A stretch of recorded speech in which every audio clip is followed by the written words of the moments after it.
So we have Professor or Dr. Binbin Lu. Sorry, I tried like 100 times. I mess up already. So he's an associate professor at the School of Remote Sensing and Information in Wuhan University in China. But also we have another special guest, Professor Paul Harris, principal research scientist at Ruston Health Research in the UK. Rothamsted. That one, thank you very much. So they have quite interesting talks today. So just to give you a little bit of context of our special guest, so Dr. Dean Lu holds a PhD in geocomputations from the National University of Ireland. He is the main developer and maintainer of the GW model R packages, which incorporates a lot of localized techniques, including GW regression, GW principal components analysis, and way more. So for us, it's super interesting to have a person who is actually a developer of one of the R packages that we can use in some of our research areas. And after that, we have Professor Paul, who has been the project lead for the North Wike Farm Platform, National Bioscience Research research infrastructure since 2017, and where today over 8 million data points have been openly released for 4 research farms, including those from over 400 in situ environment sensors, and he's going to talk about this kind of digital twins for agriculture. So we have 2 talks. The first one from Professor Binbin called Geographically Weighted Models and Tools, the GW Model R package and GW Models standalone software. So please join me with a warm welcome to Professor Binbin, and then after that we would move with Professor Paul. So please, a round of applause.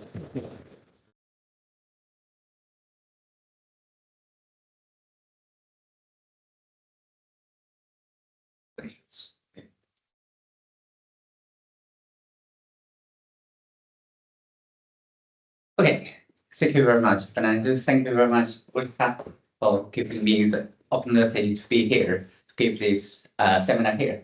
I'm Binbin Lu, and from Wuhan University. Currently, I'm a visiting professor in the Rothamsted Research. Actually, today I'm talking about the geographically weighted models. If you ever used some of them, and I want to introduce there's one R package, and there's also a software newly developed called GW Model S.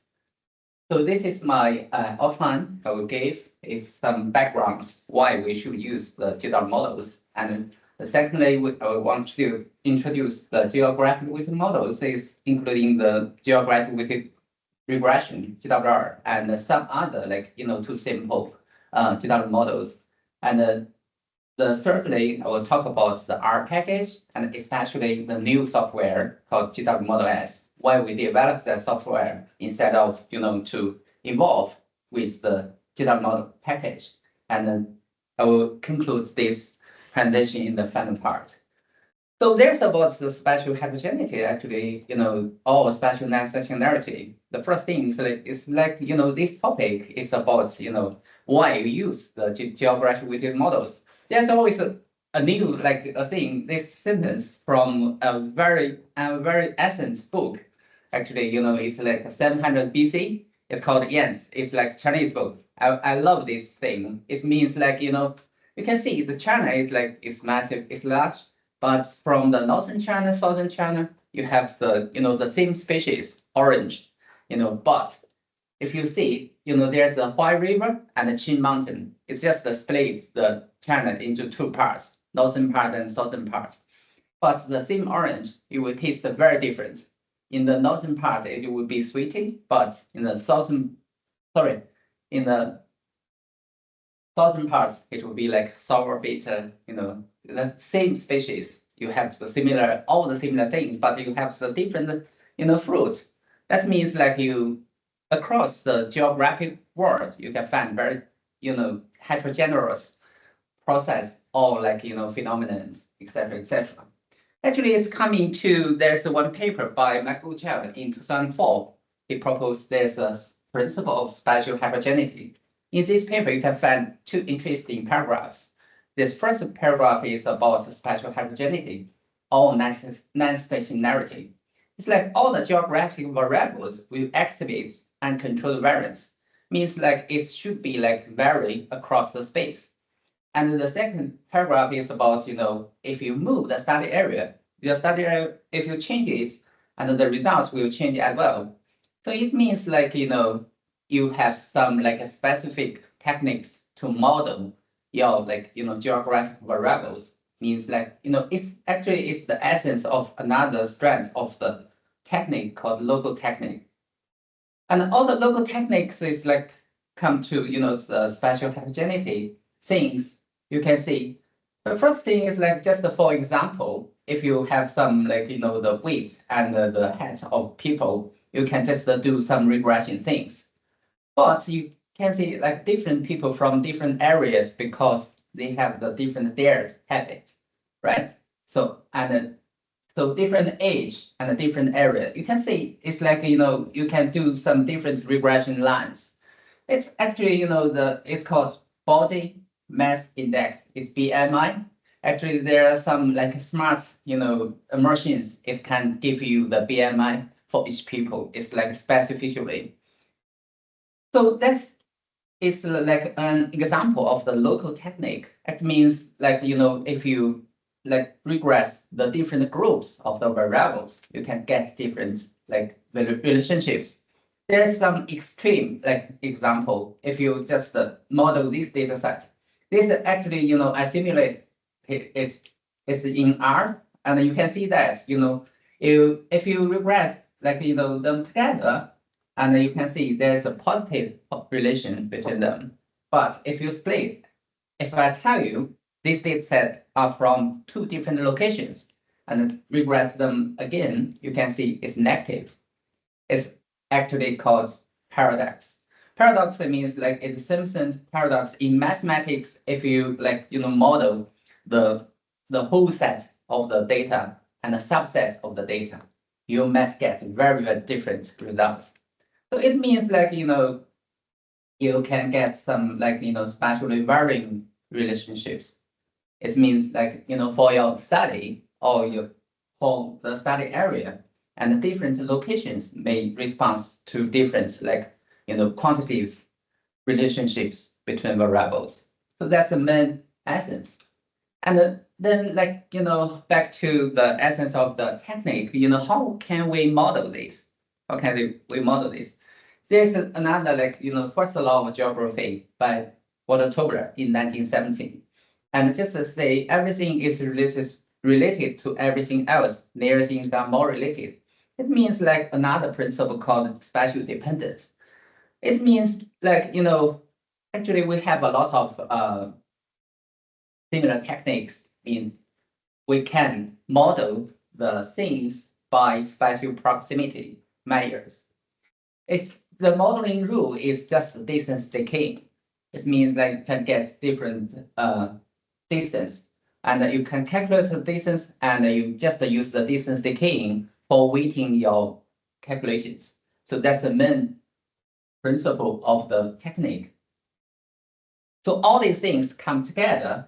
It comes to like a popular technique is proposed in 1996 called geographic weighted regression. You can see this is a generic expression of the geographic weighted regression. If you compare it with the linear regression, the main difference will be, all the coefficients here will be the function of the locations. It's UIVM means the coordinates of the locations. It's like, you can get the location specific coefficient estimates from these models.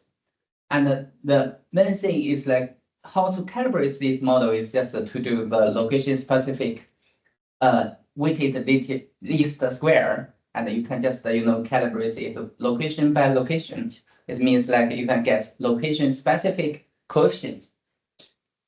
So how to calculate the width? It will be the core of the geographic weighted regression. There are some rules called distance decaying rules, and you can use some functions like Gaussian, expositional, boxcar, etc., etc. It's called kernel function. Kernel function means like, when the distance getting larger and larger, the weight will be decay, just like, from 1 to like approximating to 0. So that's the essence. So that's all the things, you calculate the weights and then you calibrate the model location by location. That means that's all about the, the geographic weighted regression. It's the basics about the geographic weighted regression. And nowadays, I think I did the review in the 2019, and I just, searched on the Web of Science, and everyone know Web of Science. And at that time, I think it's already more than 2,000 papers about this.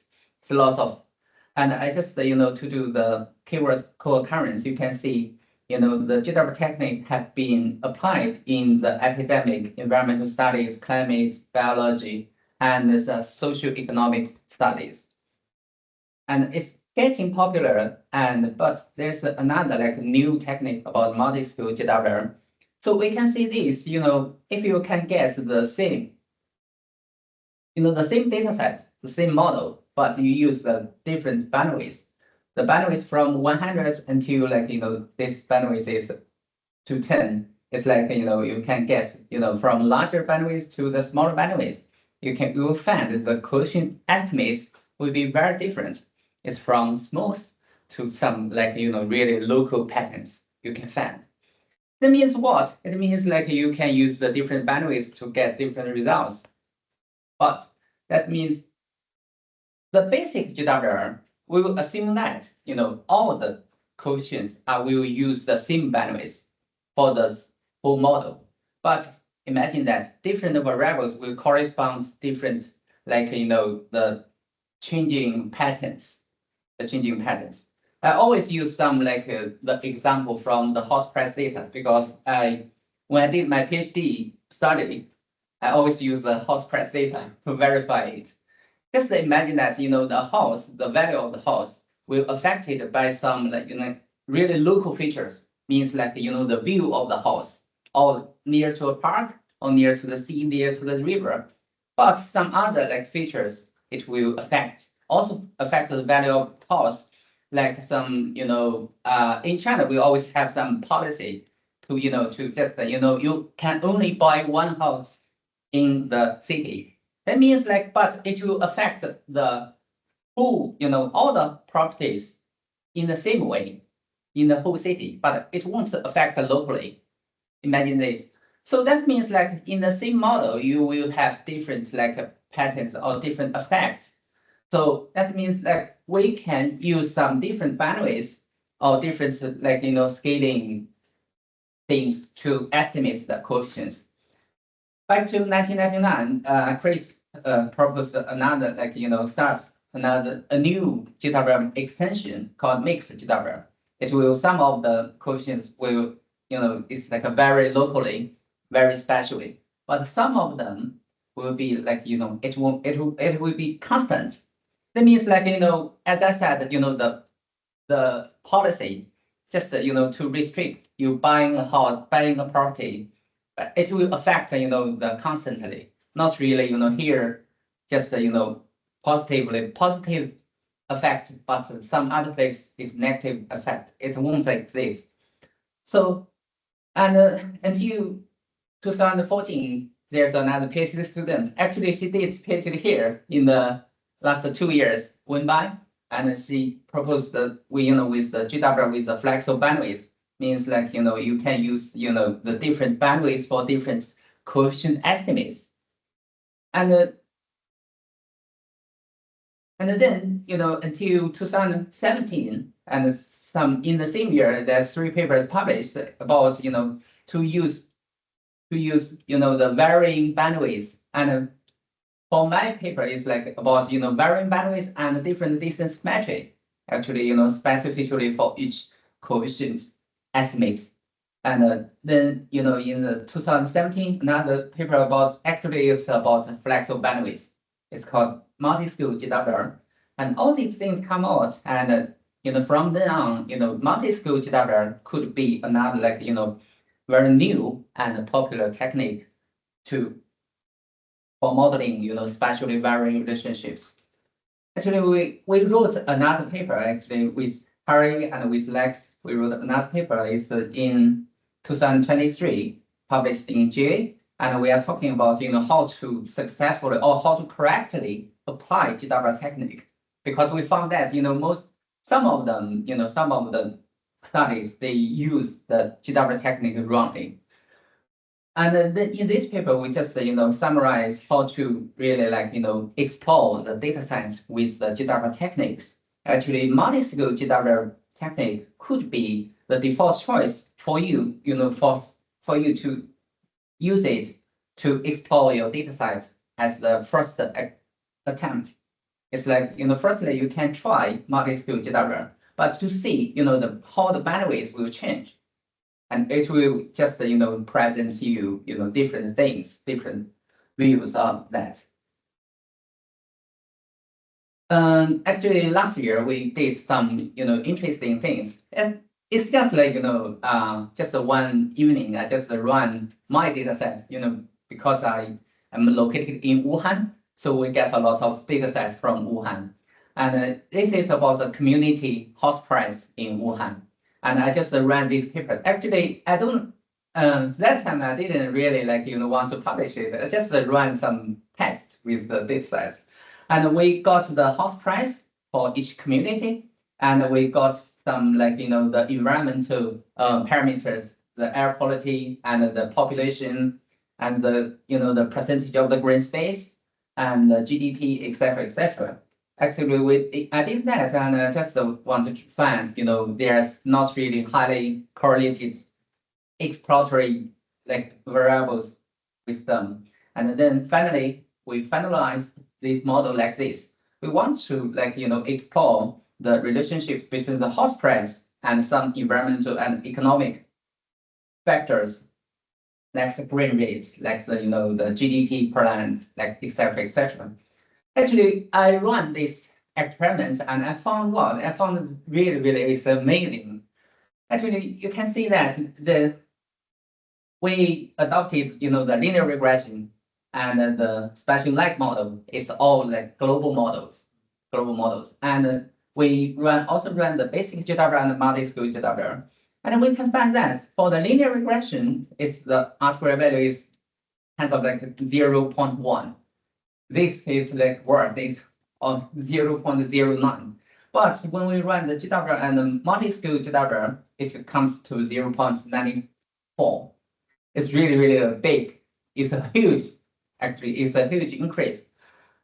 For this data set, I found it's seriously, it's the both GW and multi-skill GW are working very well because, community, but you might have no idea what's the community in a Chinese city. Actually, community is really small. It's really small. It's just maybe 20 buildings. They will comprise with the community. And in the urban area, the house price will vary a lot, vary a lot. It's in my living area, near to Wuhan University, it will be 40,000 yuan per square meter. Right? And then if you go further to the Yangtze River along that, it will be 100,000 yuan. It's vary a lot. So the house price. So you can see in the community level, the geographic regression model is working really, really good. Actually, I got it's really the results are good, and we got the review. There's a main comment say, okay, you got really, really almost perfect results. And can you ensure it's not really locally overfitting? We always get this problem, you see that. Actually, I did some, experiments with the cross-validation approach just to verify, to ensure, this model, the GW model is not really overfitted. So that's how I, verify this. And I can see, from the 2015 to 2019, and also you can visualize the coefficients. You will find some interesting things. It's in the central area of the Wuhan. the people is starting to look at what? To look at the green space, the environment you are living. It will affect from the 2015 to 2019 to affect more, the house value. But from this, like, outside, here, but it's not really about, the green space. It's about the GDP thing. It's about incomes. It's about, because these areas are some like, industries of Wuhan, some like, the big factories about, the vehicles. So it's really interesting, and the questions interesting, and the diagnostic information tell us, the GW models are performing well. So it's good. Okay, it's like, it's about GWR. I think, everyone are familiar with GWR, but actually, from the geographic weighted regression, we can just, to do some really, actually, it's a technical framework. It's geographically weighted, can be a role to many other like statistical approaches. Actually, it's about, we just say it's about spatial heterogeneity, spatial dependence, spatial interaction things. It's all the fundamental effects can, exist in geography. And also, about how to quantitatively to model them and for, for all the things. The distance decaying and location specific could be, two main rules for this kinds of the technique. So we just generalize the technique from regression to some other, the generic statistical approaches. And we just do location, like location-wise calculations. And we can get location-wise, maybe like, the statistics, or we can get location-wise or spatially varying relationships from these kinds of techniques.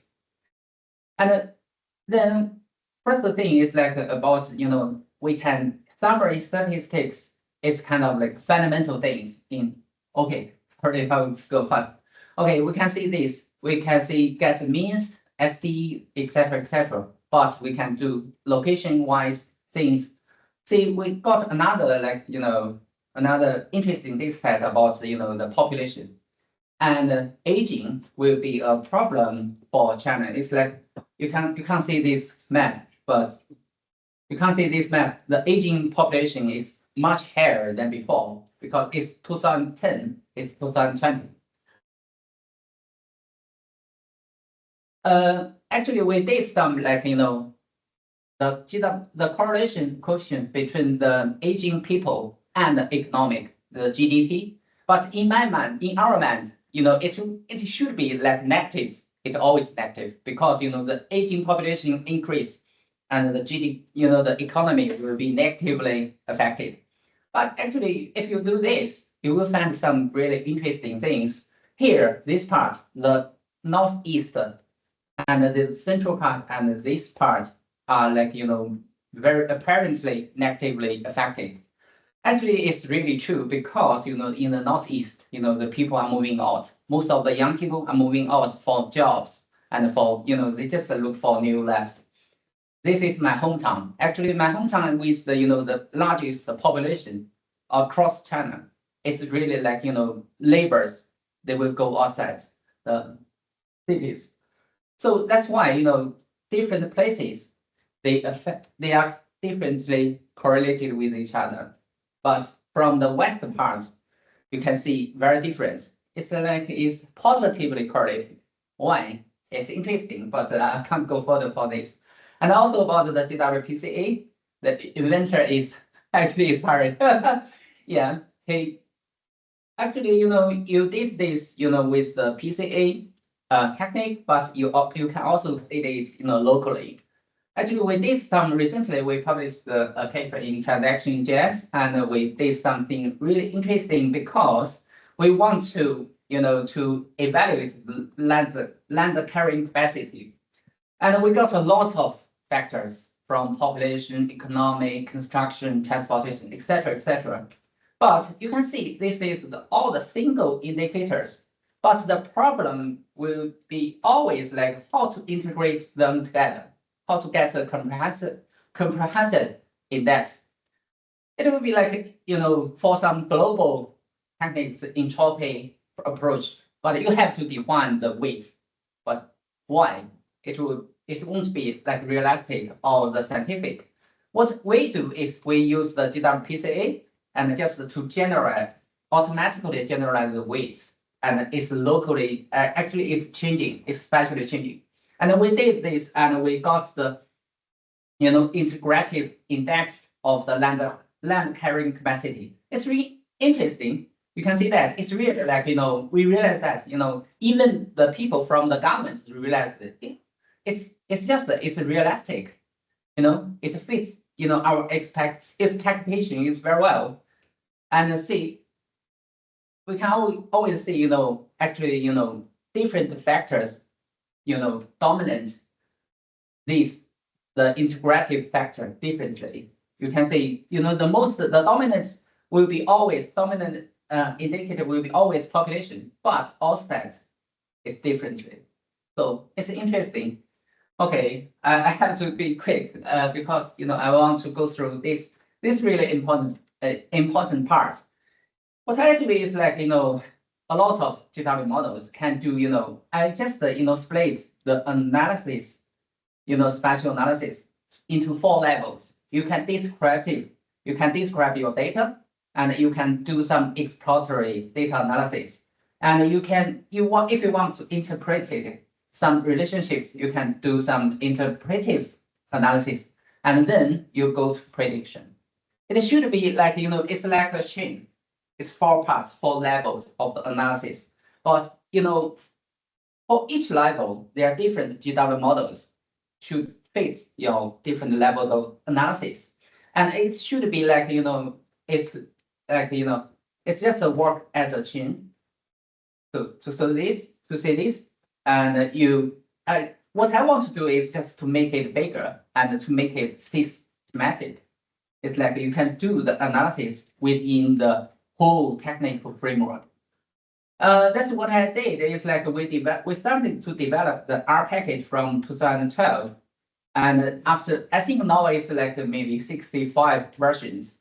Until now, you can see it comes to a big family of the functions. You can find a lot of, it's in the pink color, and it's all developed. But in the gray ones, we are working on that. That's what I'm then tasked to be here. And see, there's already, it's like 160,000 downloads all over the world. Yeah. But there's another problem is like GW models is always big models. You will find that if you get the large size data set, you will get difficulties in running it. Theoretically, previously, in R, you can only run maybe maximum is 16,000 points, right? But it will be a problem because we can always get over. But if you use the 16,000, it will give you an error. That's what we do is in 2022, and we develop another thing. It's like we use the multi-core parallel and the CUDA just to make it parallelized, and to increase its like the computational efficiency. And we just design because it's running differently. We have to design different strategies just to run the GWR in different ways. That's what we working on.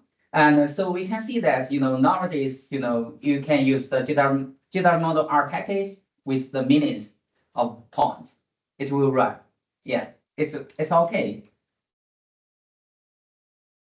But with the R package, there's still a problem because I think maybe from this school is fun. But from the other domains, they don't really like program with R, so they will always have problems with that. So if we have this, so that's why we want to incorporate these functions into some really easy use or like user-friendly interfaces. So that's why we started to develop a software instead always relying on the R package. So it's called GW Model S. The most important thing is like we always incorporate the computational options. We will detect some devices on your computer, and it will just distribute the distribution the computations for you automatically. And with this software, you can just view data and process data. And because we incorporate part of the functionalities from the QGIS, and you can find this. And also for all the GW models we just designed all the interfaces windows. You can see that you can just drag and click on the interface and just click OK. It will just give you this, there will be a progress bar to tell you, okay, what is going on with your model. And automatically, if you run this model, and the results will be automatically stored, and it will give you the results, the shape file and the text file to tell you the results. So it's also, it's high performance, and it's just, use the CUDA and use the multiple threads. You can see that, your computation will be, much quicker. Yeah. So, and also, there's another problem is like, we always, if you have like, 10 parameters in your regression model, you have to at least make 20 maps, just to visualize the coefficients things. And in this software, we did another thing is called batch mapping. Batch mapping means like, you just set. You can see, you just set here, with the different intervals, different colors, and you just click OK, and it will just produce all the high resolution maps under the folder automatically. You don't have to adjust, one by one. It will be just, one click and all the maps will be produced. And what we are think about this because, I'm working with some, master students from Wuhan University. Actually, they are working hard because we have to spend a lot of, things, on this development. So we are thinking about this. We are maintaining several products, the software and the R package. It's a little bit difficult for us. So we are thinking about this, we saw that, the GDAL is a great C++ library. So what we want to do is make another C++ library called libGDAL model. And we use this C++ library just, for the multiple usages, but we will update this library at once and all the products will be updated because it will be relied. It will be relied on, it will be dependent, for other products. So now it's really easy for us to produce, the R package and the software, and even it's really easy to produce a Python library, and including some cloud, apps. Okay, so I think I don't, go too much time over. So okay, I will end this talk. It's there's a family of the GW models, a lot of them, but we are still working on, especially the temporary and special temporary. It's not really a lot in the R package or software. That's what we are working on. And also, it's we want to do is currently we are running only GW model and GW model S, the software and the package, but we want to, running more products just to fit the requirements from different users. And also, we want to, give more case studies. The one thing is if you want to make the tools great, you have to use it correctly or use it properly. So this is these are some I want to present is some papers, articles, just for reference for you to take away. So if you want to just know some details what I've talked, you can just get these papers and it will give you some details. Okay, thank you very much. Thank you. Thank you very much for the talk. Very interesting. So just in terms of logistics, we are gonna move ahead with Professor Paul, and then we're gonna have over all the questions that we have. In case of the online participants, please drop your questions in the chat, and we also have William and the backend collecting all these questions. So now, please, I want to welcome Professor Paul Harris for his talk. So let me just open here the slides. Yeah.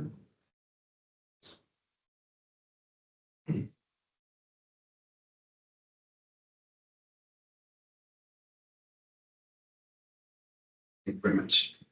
Right, so we're going to move from geography now to agriculture, changing the scientific domain. There are quite a lot of geographical aspects to this talk and spatial aspects, so there's some crossovers. So I've been at Rothamsted now for 11 years. I used to work on GW model, I still do to a certain extent, not so much now. I meant to be pointing.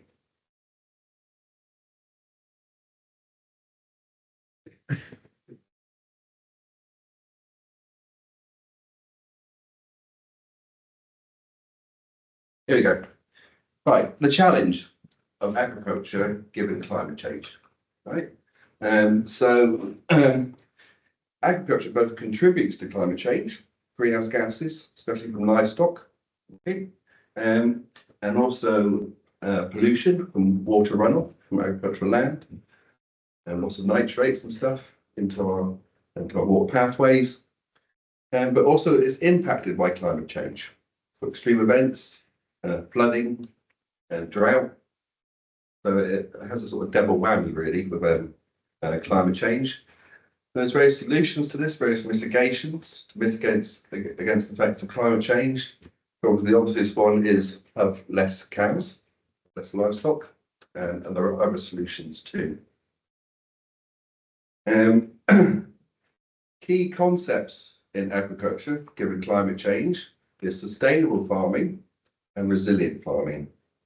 Sustainable farming, first column there, you're trying to balance things. You're trying to balance productivity and your economic success against the disadvantages of pollution.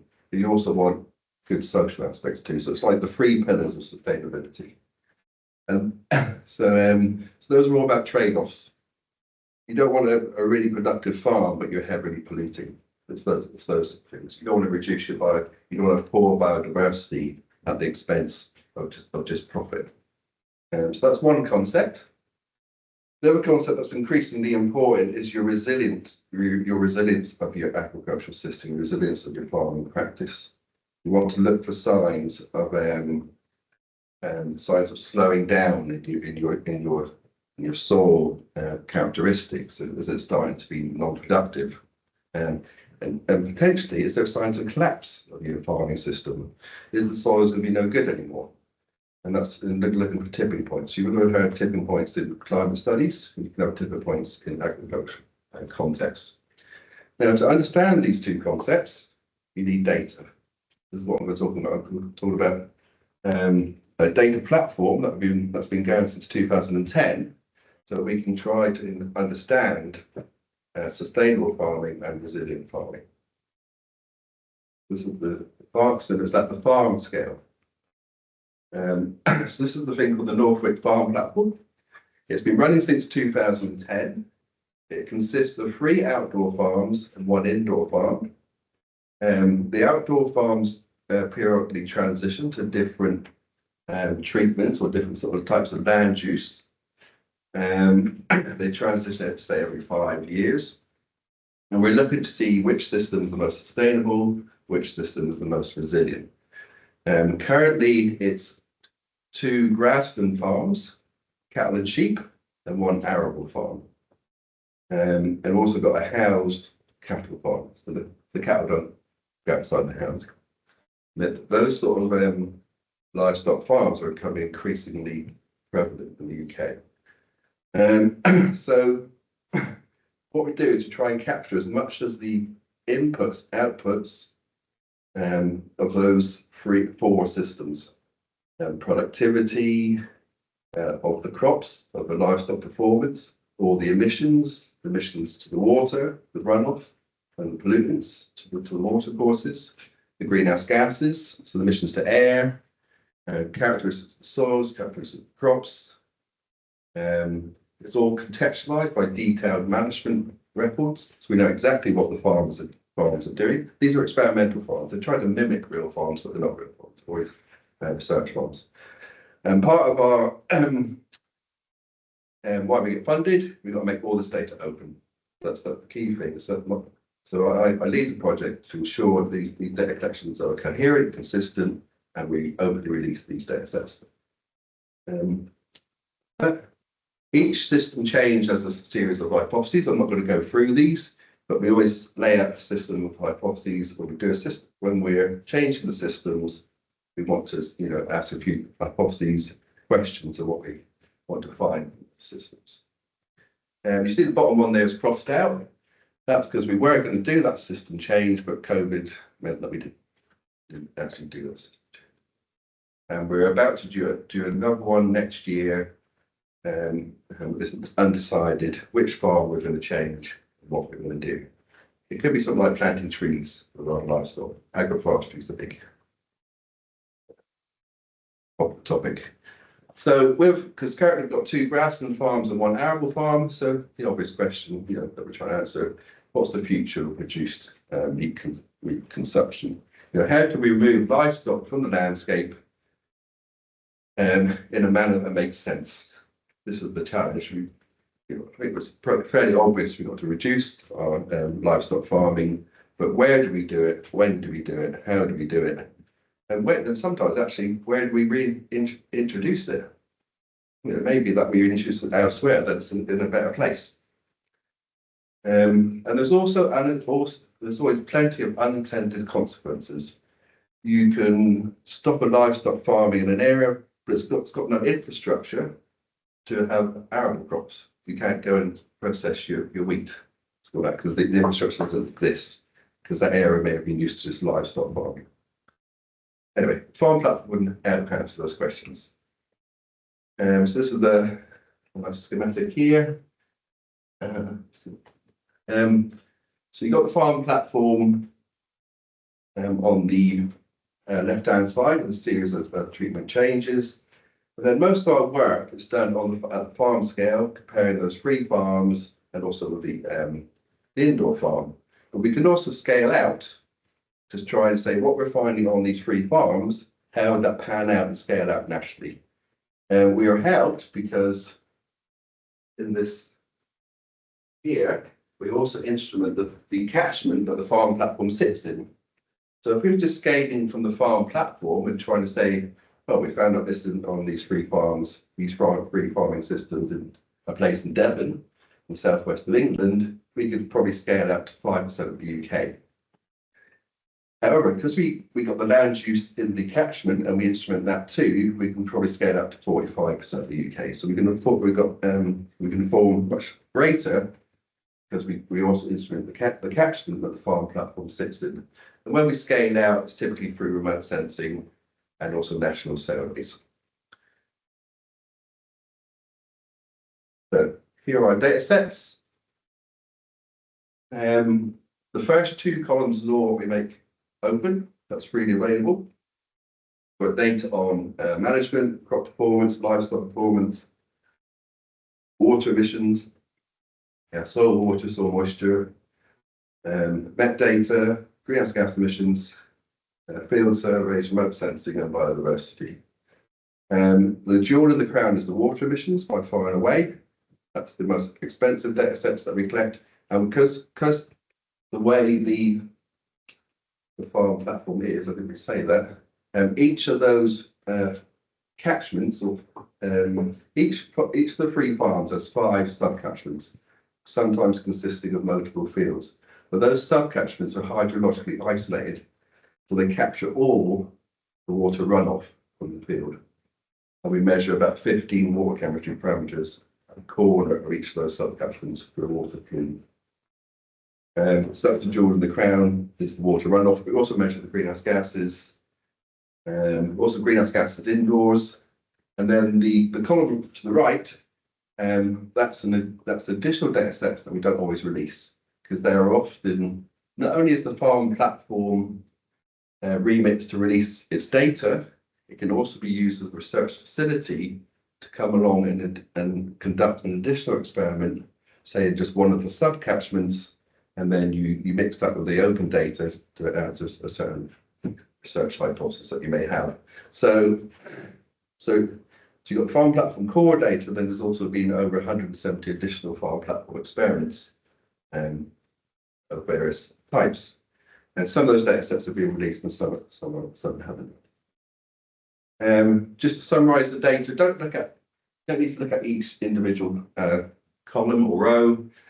Basically, the one in yellow, that's all the data from the environmental census. The data sets in grey have all got the potential to go straight to the, so the ones in yellow go straight to the cloud, the ones in grey got the potential to go straight to the cloud. The ones in orange are all manual collections, and you can't get away from it. Things like wet chemistry, soils, management data, and some could go straight to the cloud. At the moment, that's where we are. The other thing to note on that slide is each data set comes with its own spatial and temporal resolution. That's a challenge in itself when you try to look at this data. And what we need to do is make sure the data collection's spatial and temporal resolution actually reflect the process of what you're trying to measure. Some things very slowly over time, some things very slowly over space, so they don't need to be measured that much. Some things are highly variable over space and time, so they need to be measured at a fine resolution. The other thing is those data collections didn't all start at the same point. Data sets come online as we get more money to buy the instrument or buy more resources to collect that data. Here's the same data in pictures. So get some context to these data sets. So you've got the fixed data sets, like concrete, soil, gas, and boundaries. Got farm management data, we've got weather, of course. You've got all the soil physics data, chemistry, there's also soil biology. Also got livestock movement data. We've got data on urine patches, so that's point process. So each of those data sets, you think they've got actually required different analytical technique to model them. Data on disease and pests, data on pollutants, performance, and biodiversity. Biodiversity is transects, insect traps, and bioacoustics. Right, so even though we got all that data, we don't actually capture all the processes on the farm. There's so many processes that you can't capture because you can't measure, but you can't measure reliably. So it's quite a complicated exercise, really. So in addition to that data, we can also run models. These are mathematical models of the process of the system, of the farm system. So we've done quite a lot there. But then we can, there's some overlap between what we measure and what we can simulate, but not a great overlap. So those sort of Venn diagrams suggest the overlap between the two. So we know our crop and livestock performance, but where we try to do things like nutrient budgets, nutrient use efficiency of the farms, then we can't do it by measurement. We need to use models. Similar emissions to air and water, maybe okay at the water, but not to the air. Really, it's really challenging. And also, when using process-based models, you can combine it with climate scenarios. Say what's going to happen in the future if we carry on farming in this way for each of those 3-4 systems. There are a lot of development models. So that one. Capture of error and uncertainty with process-based models. You can do the usual sort of cross-validation. That's the diagnostics there in point 1 there. You can look up different scenarios. Different climate scenarios, different management scenarios. You can see how your forecasts are going to be for, say, your nutrient status, your biodiversity status, or whatever you want to sort of forecast. You can parameterize models of different realizations based on the data. And you can also do the sensitivity to how you parameterize those models.